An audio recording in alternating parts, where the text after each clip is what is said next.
Interesting backstory to a house fire out west last night near Charleston and Buffalo. Flames filled a big one-story house and extended into the attic. The owner wasn't home at the time. Now we're learning people having a late-night football practice nearby rushed to make sure no one was trapped inside. News 3's Mingson Lau caught up with them today. That's when you really got the grasp of how intense the fire was, because patio furniture that they have outside here was like melting, like it was dripping like this. Matt Cheek was watching his son's football practice when a large fire broke out at this home. He and some other football dads did not hesitate to respond, hoisting themselves over the home's backyard wall to see how they could help.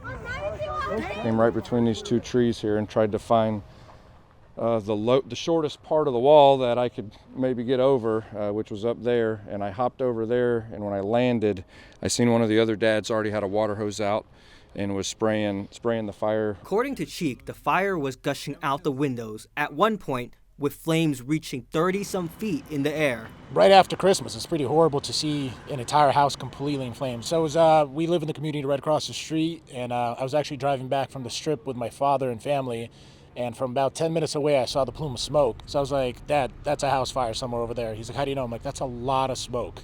Still, Cheek and two others rushed onto the property. Were you calling out for people? Yeah, just yelling, hey, is anybody home? Get out of the house, it's on fire, just shouting. We didn't hear anything. I heard one of the other dads shouting the same thing.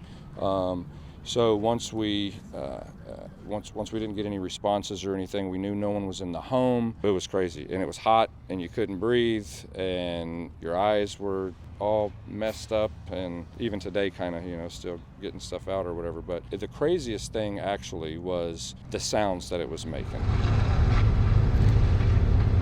The glass exploding out, and then you could hear like the plastic, then you could hear the normal of like the wood and just stuff falling. And so you're kind of trying to make sure that nobody's in the home while also remembering that you've got a family at home and you want to get out of this thing in case it collapses. A Navy veteran with firefighting training, Cheek said he knew there was little to be done about the fire itself, but says he did not want to have any regrets. If I'd have seen the fire and then left and then seen on the news that somebody was hurt or something in the fire, man, I would struggle. I would struggle mentally with myself that I didn't try to do something or whatever.